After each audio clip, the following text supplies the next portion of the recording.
Hello mga kabayan, kamusta? Hito si Mia, ang tagapagbasa ng inyong mga kwento. Kaya bago ang lahat, huwag kalimutang i-click ang notification bell, subscribe button at i-like na rin at mag-comment kung nagustuhan nyo ang kwentong ito. Kaya halina't umpisahan na natin ang kwento. I sold my innocence to a demon.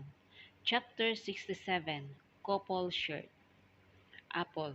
Hindi mapugto-pugto ang ngiti ko habang nakatitig sa pamilya ko masaya. Hindi ko nga maipaliwanag kung gaano ako kasaya lalo na nang malaman kong gumaganda na ang kalagayan ni Mamang at Tatang. Magagaling kasi ang mga doktor na tinawagan ni Xavier upang magamot sila, tapos kinuwento pa sa akin ni Namilo na halos linggo-linggong mayroong check-up sina Mamang at Tatang.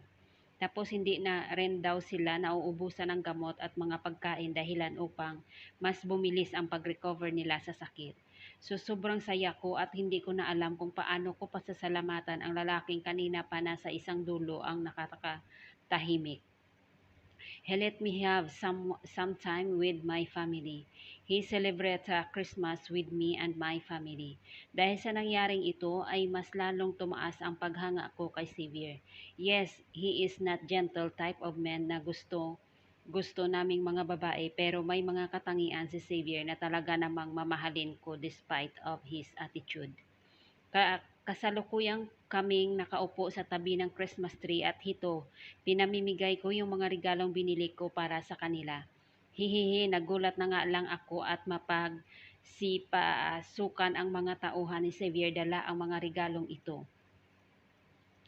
at iilang gamit ko. Pinakuha pala ito sa mga tauhan niya kasi noong tanghali pa lang raw ay naisipan na niyang iuwi ako dito sa bahay, ngunit dahil sa trabaho at ginawa namin medyo na-delay. Ito yung kay Mamang. Masigla kong iniabot kay Mamang ang regalo ko sa kanya. Sa salamat anak, nauutal nitong sabi nang tinanggap na ang regalo ko. Dapat ay apo na lang ang ireregalo mo sa amin ng tatang mo. Biro pa ni Mamang at dahil good mood kaming lahat ay nakisakay na rin ako sa biro niya. Ilan po bang apo ma? 12 na sana anak para sa dumami ang mga magagandang lahi sa pamilya. Sagot ni Mamang na ikinamasid naman ng lalaking tahimik na nakaupo sa kahoy naming sofa. Nagtatakang natuon ang tingin naming lahat kay boss. Bakit naman siya nasamid? Boss, okay ka lang? Nagtataka kong tanong nang makitang namumula ang pagkabila niyang pisngi. Hala, baka hindi na siya makahinga dahil sa pagkakasamid. Akmang tatayo na ako para sana tulungan siya, pero agad siyang suminyas na tumigil ako kaya hindi na ako nag-abala. Naku anak, okay lang sa amin na nagka-apo, pero sana tapusin mo muna ang pag-aaral mo at saka enjoyin mo muna ang buhay. Wika ni Tatang na ngayon ay hawak-hawak na ang regalong binigay ko. Opo, Tatang, at saka Tang, hindi naman po yata kakayanin ng soon-to-be husband ko kung yung isang dosinang anak, baka magkarayuma agad ako. Natatawa kong sabi na ikinailing na lamang ni Tatang. Papansinin ko pa sana ulit si boss kasi narinig kong nasamid na naman siya, pero pinagpatuloy ko na lang ang pagbibigay ng regalo. Binigyan ko si Melo ng 3 pares ng damit at yung rubber shoes na magagamit niya sa school. Tuwang-tuwa pa nga ito kasi sira na raw yung sapatos niya. Sunod ko namang binigyan ng ang bunso kong kapatid at tila ni Melon ay tuwang-tuwa rin at masaya ako na masaya sila. Ate, ipapakita ko lang ito doon kay Carmel para hindi na niya ako naiinggit. Sigaw ni Melon na nagtatakbo na agad palabas ng bahay. Hay, yung bata talagang yun. Mahal, kailangan mo ba na magpahinga? Bawal sa iyo ang mapupuyat. Bigla ang paalala ni Tatang kay Mamang na ngayon ay nagtititig na kay boss. Natutuwa siguro si Mamang kay boss kahit na walang ibang ginawa kundi ang umupo na lamang sa tabi at tumahimik. Ni minsan ay hindi sumama si Save sa usapan namin at nagsasalita lang siya pag nagtatanong ni Mamang o ni Tatang. Iwan ko lang kung bakit nakangiti naman ngayon kay Xavier. Mamang, matutulog na pala kayo. Anong oras na po? Paalala ko kay Mamang na napatingin sa akin bago hinawakan ang aking kamay. Masaya ako na nandito ka anak. Akala ko ay hindi na ulit kayo magkakasama sa Pasko. Nanghihina nitong sabi na agad namang ikinailing. Wag mo pong sabihin yan kasi nasasaktan ako tuwing maalala na limitado lamang ang oras ko kasama sila. Nadinig ng Diyos ang panalangin ko. Tinupad niya ang hinihiling ko noong muntikan na akong mawala sa inyo, wika ni Mamang sabay sulyap muli kay Boss na naupo lamang sa isang gilid at mataim kaming pinagmamasdan. Ang cute niya pagmasdan sa totoo lang. Para kasi siyang bata na takot dumikit sa mga hindi niya kilala. Tapos hindi pa siya nagsuplado ngayon kaya natutuwa talaga ako sa kanya. Hindi nga siya umangil nang sinabi ko kina Mamang na kaibigan ko siya. Hindi pa kasi ako handa na sabihing bininta ko ang sarili ko kay Sib. Hindi ko pa kayang makita ang disappointment sa mukha ni na Mamang o sa oras na sabihin ko sa kanila ang totoo. Kaya laking pasasalamat ko nang nanatiling tahimik si Boss habang pinagmamasdan akong maging masaya kasama ang buong pamilya ko. Merry Christmas sa inyo. Magpapahinga na ako, ikaw ang bahala sa bisita natin. Nakangiting asik ni Mamang bago niya minustrihan si Tatang na itulak na ang wheelchair. Iho, pasensya ka na at itong kahoy na sopa lang ang matutulugan mo ah. Mukha ka namang anak mayaman baka hindi ka sanay matulog dito. Nag-alalang tanong ni Tatang na ikinatango naman ni Boss. Gusto mo bang sa kwarto na lang namin ang mag-asawa matulog? Kasya naman yata itong mag-iina ko doon sa kwarto ng mga bata tapos dyan na lang ako sa sofa. Malungkot na litanya ni Tatang na agad namang sinagot ni Boss ng iling. I can manage to sleep here po. Sigurado ka ba iho? Yes po. Kung may kailangan ka sabihin mo lang ang anak ko ha. Tumangong sa muli si Xavier bago napalunok at Merry Christmas po. Wahaha, gusto ko pong matawa kasi bakit parang tunog konyo ang dating ng pangungupo ni Boss. Tapos kung bigkasin niya yung po, parang ngayon lang niya nasabi ang salitang iyon. Iniwas ko ang tingin ko para hindi mapansin nila na natatawa ako. Nang makaalis na sina Mamang at makapasok na sa kwarto nila doon ko hinarap si Boss na konti na lang yata ay lulubog na sa kinauupuan niya. Hindi ko nga alam kung kakausapin si Boss dito sa sofa. Sa lakin ba naman ng katawan niya ay sa haba ng bias, sure kong kinakailangan na lang bumaluktot para lang maging komportable. Nakangiti akong pinagmasdan ang lalaking hindi malaman kung ano ang gagawin. Okay ka lang, boss? Natatawa kong tanong sa kanya na umani ng isang napakatalim na tingin. Ang cute talaga niya, napailing na lamang ako at bago pa makapagsalita muli si Save ay agad kong dinampot ang regalo ko para sa kanya. Akala ba niya nakalimutan ko siya? Siya pa nga yung una kong nabila ng regalo. Binato ko kay boss yung regalo ko at dahil mabilis ito ay nasalo naman niya iyon. What's this? Merry Christmas, boss. Masiglang bati ko sa lalaking hindi makapaniwalang napatitig sa maliit na regalong nakabalot. Ayan, yung shirt na binili ko sa plaza. Nakita ko kasing bagay na kanya. Tapos di ba yan yung tinitigan niya? Kaya hayan at binili ko. Open it. Hindi naman na umangil pa ang lalaki, dahan-dahan niyang binuksan ang regalo ko. Nangunot pa ang noo niya nang makita ito. Teka, hindi ba niya nagustuhan? Bakit ba? Ayaw mo ba sa regalo ko? Tanong ko kay Sib. Napatikhim pa si boss at bago pa ako muling makapagtanong ay may kinuha na siya sa kanyang likuran at walang pakundangan iyong binato sa akin. Hindi ako kasing bilis niya kaya naman tumama yung binato niya sa mukha ko. Ouch, iba din talaga si boss, binigyan mo ng regalo tapos binato ka pa. Stupid, bulong ng muling magali kong amo. Inirapan ko na lang siya bago tinignan ang bagay na kanyang binato. Regalo? May regalo rin ako sa kaakin pero napapikit-pikit pa ako bago muling napatingin sa kanya. Namumula ang pisngi ni boss at kung susuriin ay halatang nahihiya siya. Na-curious tuloy ako sa kung anong laman ang regalo niya. Binuksan ko ito at nagulat na makita ako kung ano ang laman. Ang cute! Kung couple shirt yung binili kong iyon. May kapartner yung shirt na iniregalo ko kay Sib pero isa lang ang binili ko kasi kinapos ako sa pera kaya napakalaking coincidence lang na yung kapartner ng regalo ko sa kanya ay iniregalo niya rin sa akin ngayon. Wow, kulay itim ang shirt na hawak niya at mayroong iyong imuhe na mayroong sungay habang yung sa akin naman ay kulay puti at mayroong anghel na imuhe. Meron kaming couple shirt. Bakit sa tuwing magreregalo kami sa isa't isa ay laging magka-partner? Tulad na lang nitong bracelet na suot namin. Namula na lang din tuloy ang pisngi ko at mas lalong iyong namula nang marinig ko ang sinabi ni Moss. I can give you dozens of children. I'm financially equipped to. Chapter 68. Host Jack. Apple. Maraming mga bata ang naglisawan sa kalsada ngayong lahat sila ay abala sa paghuhunting ng kung nasaan ang mga ninong at ninang nila. Natatawa nga ako dahil sa tuwing may pupuntang bata dito sa bahay namin tapos magmamano kay tatang at mamang si Xavier ang naglalabas ng wallet at siya rin ang nagbibigay ng pera. Sa totoo niyan, natatakot na kami nila tatang kasi sobra siyang kung magbigay. Kada isang bata ay 100 ang binibigay niya, muntik na ngang 1,000 at 500, buti na lang at naligalin namin kaya hayan titig 100 ang binigyan niya ng mga hindi kinaanak ni tatang at mamang, tapos 1,000 naman sa inaanak. Hays, kawawa ang wallet ni boss ngayon. Nagugutom ka na ba? Tanong ko kay boss na ngayon ay nandito sa tiris at pinapanood ang mga batang masayang pumupunta sa bawat bahay.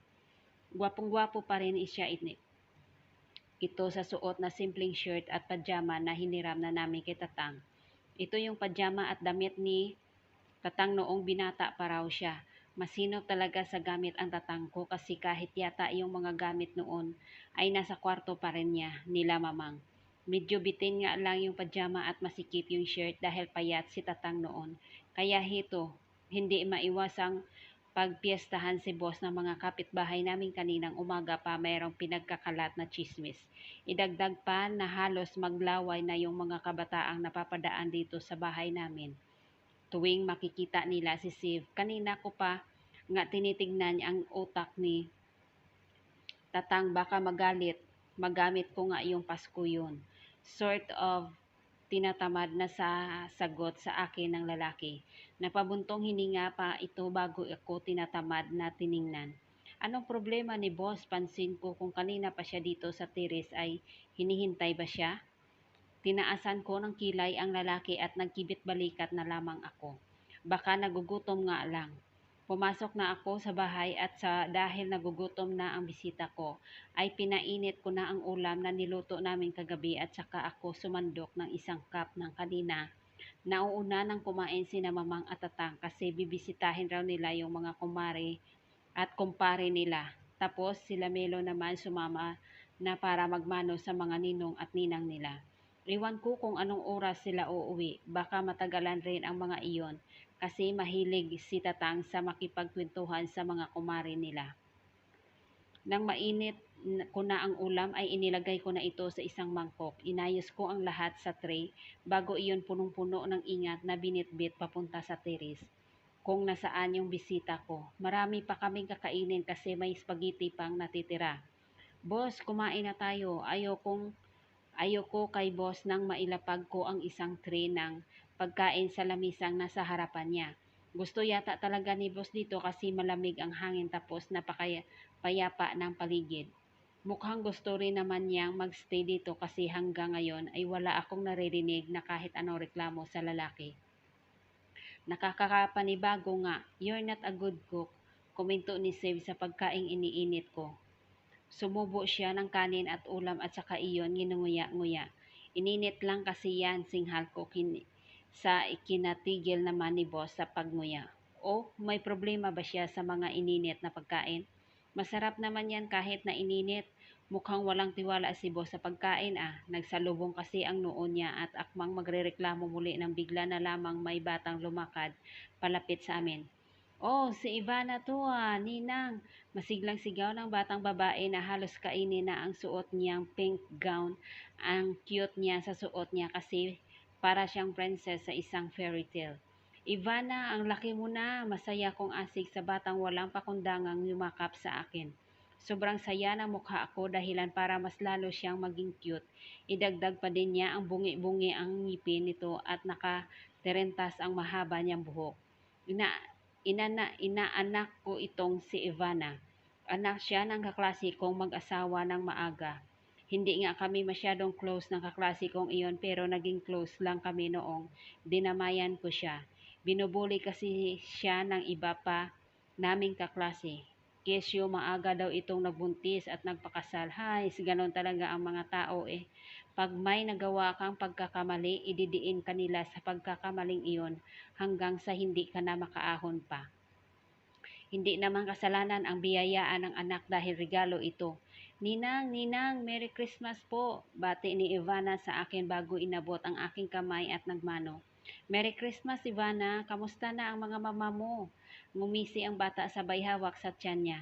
Magkaka-baby brother na po ako. Ah, kaya naman pala masayang masaya itong bata. Pepe, pero akala ko ba mag-aaral ulit si Iza? Yung nanay initong si Ivana. Bakit magkakabibi na naman sila? Ninang, sino po siya? Napatingin ako sa taong itinuro niya nitong inaanak ko. Hindi man lang yata natinag si Xavier kasi kahit alam niyang iniinit ko na lang yung pagkain ay ihito at patuloy pa rin siya sa pagkain. Ni hindi man lang niya binigyan ng pansin itong batang titig na titig sa kanya. Ah, ano, kaibigan ko siya, siya si Xavier mo. Paliwanag ko kay Ivana na mukhang matatakot sa lalaking kasama ko. Hindi ko naman masisisi yung bata kasi totoo namang nakakatakot ang mga titig na binabato ng lalaking ito. Hay, paniguradong iiyak itong bata kung magstay pa siya rito. Sandali lang ha, kukunin ko lang yung regalo ko sa'yo. Paalam ko kay Ivana na napatango na lamang. Dahil nga alam kong hindi maganda ang mangyayari kung nagtagal ang bata kay Steve. Ala agad kong kinuha ang regalo ko para sa nag-iisa kong inaanak. Nasa kwarto ko pa ito kaya medyo natagalan. Nang maglagay ko na rin ng pera ang ampaw ay dali-dali na rin akong naglakad papunta sa teres. Ngunit napatigil rin nang hindi ko sinasadyang marinig ang usapan ng dalawa. I'm actually your ninong. Ninong po? Anong sinasabi ni Steve? She's mine, so in the other words, I'm her other half, I'm your ninong. Paliwanag ni Steve gamit yung tono na pananalita na ginagamit niya sa tuwing kausap niya yung mga ka-business partner niya. Ninong po kita, dapat mag-bless rin ako. Nagtatakang tanong ni Ivana sa lalaki. Sumulyap ako ng konti upang makita ang gagawin nito tapos hindi ko na napigilan pa ang pangiti nang makita ko kung paano nagmano si Ivana kay Xavier. Ang cute kasi tingnan, hindi rin napitigilan ng bata ang mapahagik-hik lalo na nang bahagyang ngumisi si Xavier at sunod-sunod na napatango. You pretty seems to know your ninang, wika ni Xavier na agad namang ikinatango ng bata. Sisingit na sana ako sa usapan nila kasi baka nai-intimidate na si Ivana pero nagulat lang ako nang biglang maglabas si Save ng 1,000 buo. Nagningning naman yung mga mata ng bata. Meron ba siyang mga manliligaw rito? Diritsahang tanong ng boss ko na mukhang sinusuhula ng pera itong inaanak ko. As if naman ta. Opo, si Kuya Jack po. Wow, masyado yata akong na-disappoint kay Ivana. Bumagsak ang aking mga balikat nang iabot ni Steve ang pera sa bata bago ito muling bumunot ng 1,000. Who's Jack? Tanong pa nitong muli na agad namang sinagot ni Ivana kay Hayan. At mayroon na naman siyang 1,000. Diyos ko, kawawang Jack, hindi ko naman talaga manliligaw yon dahil kaibigan ko lang yon. Bakla si Jack, hindi ako tipuhan noon kasi parehas kami ng gusto. Lihim akong napaangil at bago pa man magkaroon ng 5,000 ang magaling kong inaanak ay dali-dali akong sumingit sa usapan nila. Ivana, mukhang hindi mo na kailangan ng mga regalo ko ah. Napahagikik ang bata bago nito inilapag sa lamisa ang 4,000 ibinigay sa kanya ni Save. You can take that. Okay lang po, mister. Sinagot ko lang po yung mga tanong nyo para makita ko kung love mo pa ba talaga itong ninang ko. Totoo ba iyon? Miski si boss ay hindi inaakalang masasabi at maiisip iyon ng isang 7 taong gulang na bata. Aw, ang sweet naman ng inaanak ko. Siya, sige, ito na yung regalo ko. Masayang lumapit sa akin si Ivana at sa kanya kinuha ang regalo. Thank you po, Ninang. Merry Christmas ulit.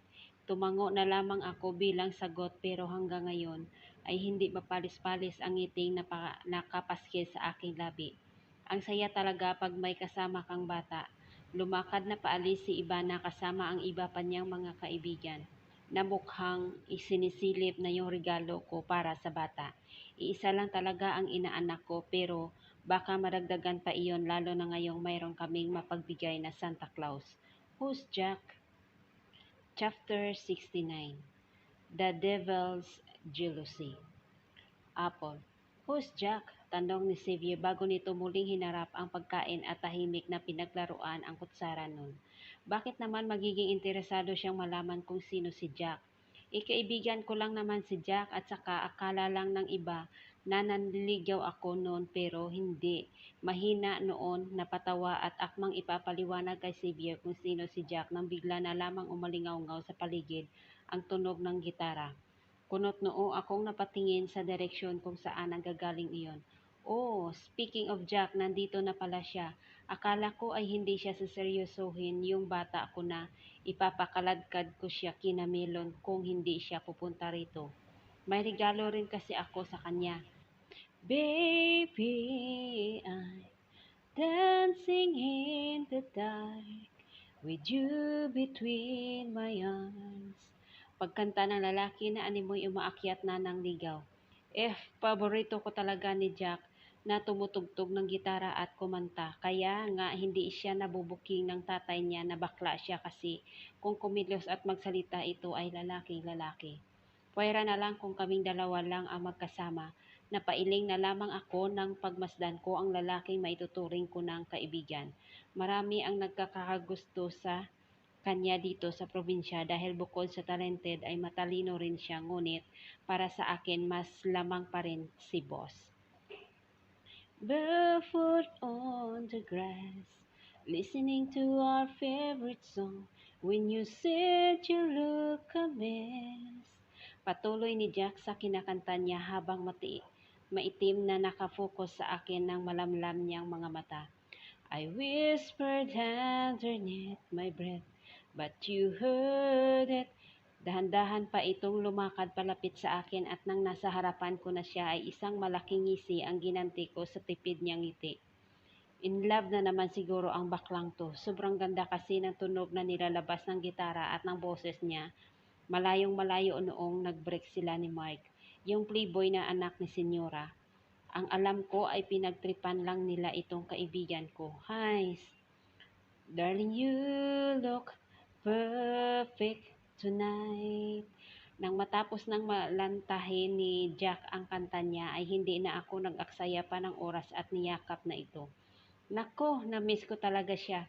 Sinabi ko naman kasi na sumama na siyang sa Maynila para maipagpatuloy na niya yung pag-aaral niya. Ang kaso ayaw talaga niya kasi hindi raw niya magagawang iwanan ang tatay niya. Si Tio Arce na lang kasi ang mayroon si Jack. Kaya ganito na lang kung alagaan niya iyon. Kamusta ka na? Long time no see, hindi ka pa rin pala tumatangkad. Wow! Agad na nabura ang ngiting nakapaskil sa aking mukha nang marinig ko ang sinabi ng magaling kong kaibigan. Akala ko ay makakatalas na ako sa panghuhusga ng mga tao. Ang height ko pero hanggang dito ba naman sa probinsya? Sinamaan ko ng tingin ang bakla pag ako na demonyo ay baka masigaw ko ng kapitbahay na buloktot rin ang pananaw ng gwapong ito.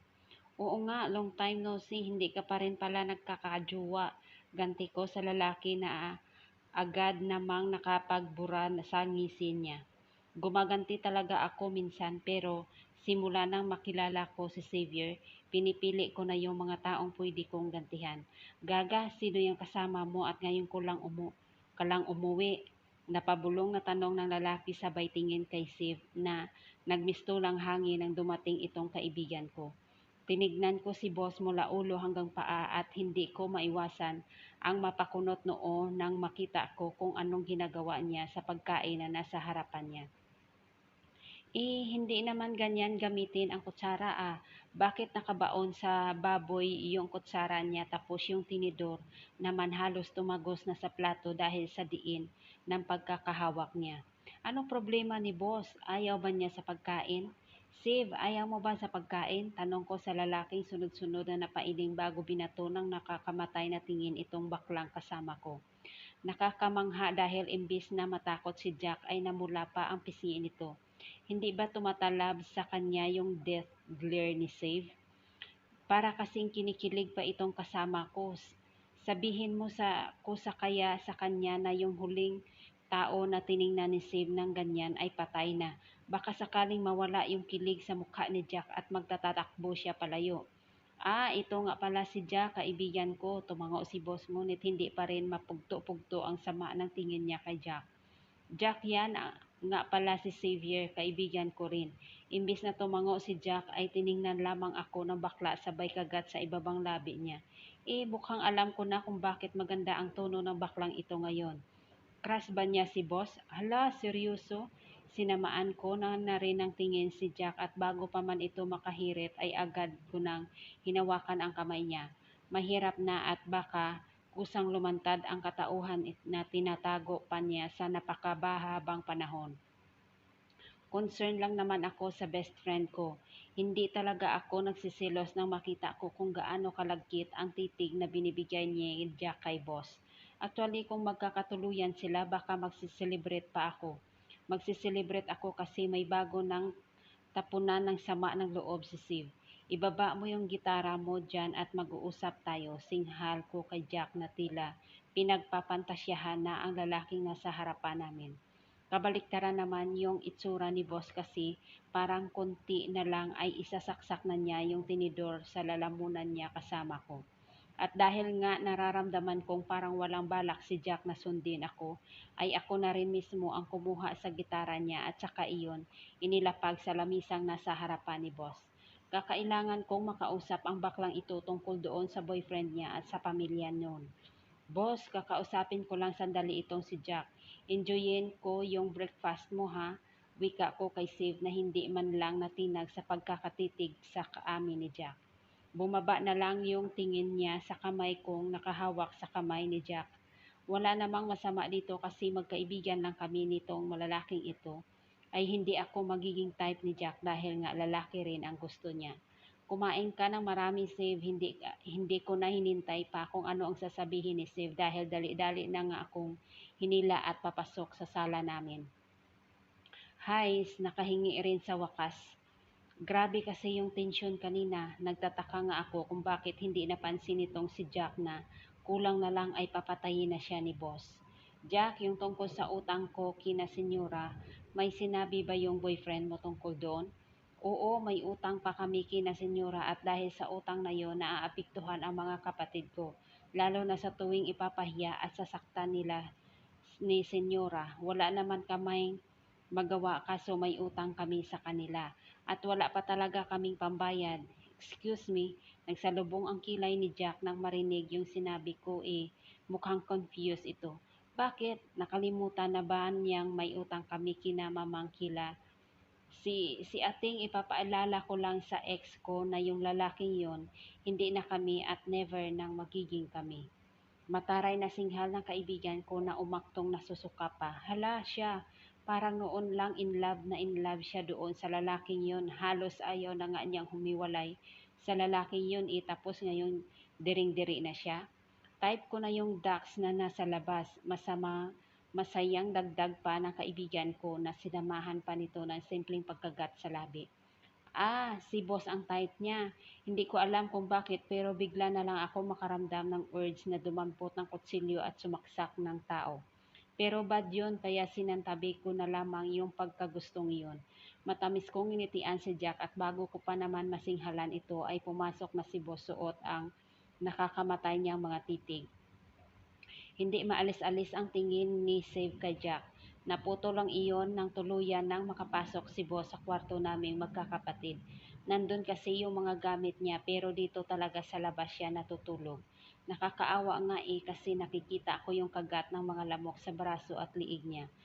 Tingin mo ba type niya rin ako? Tanong ni Jack na ngayon ay nagtatatalo na dahil sa kiling. Oo naman, type ka niyang sakalin. I mean, hindi ba napapansin ni Jack na makakamatay yung tingin na binabato sa kanya ni Sif? Maski nga ako ay nagugulat rin sa inaasta ng lalaki iyon ngayon. Punta ka na doon sa labas at ibibigay ko na sa'yo yung regalo ko. Hindi ko na hinintay pa ang sasabihin ni Jack. Pumasok na ako sa kwarto at doon ay naabutan kong nakaupo si Bo sa gilid ng papag. Nakahalukip-kip ito habang magkakasalubong ang makakapal niyang kilay. Ano na kaya ang problema ng lalaking ito ngayon? Do you like him? Napatigil ako sa paglalakad at nagtataka siyang tinignan. Tinutukoy ba niya si Jack? Oo naman, kaibigan ko siya eh. Nagtataka kong sagot sa ikinairap na lamang ng lalaki. Daig pa niya ako pag meron ako. Kung umakto kasi si boss ngayon, para siyang may buwan ng dalaw. Paskong Pasko na naman tapos magsusungit siya. Nagkibit balikat na lamang ako bago ko kinuha yung regalo ko kay Jack. Nakita ko pa ang pagtalim ng tingin ni boss sa regalo ko bago tuluyan siyang nawala sa aking paningin. Ang hirap ling ispilingin ang mga lalaking minsan. Daig pa kasi nila ang mga babae kung magsungit pero pag may kailangan naman singlambing sila ng mga pusa. Jack, Merry Kri, tingnan mo yung nangyari sa gitara ko. Namilog ang aking mga mata at nakita ko ang gitarang hawak-hawak ni Jack. Anong nangyari dyan?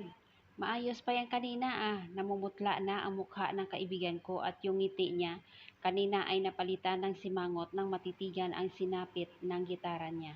Putol-putol ang strings nun. Sinong pumutol sa strings nito? Naiiyak na tanong ng kaibigan ko. Parang alam ko na kung sino ang pumutol. Magpapatuloy ang chapter 70.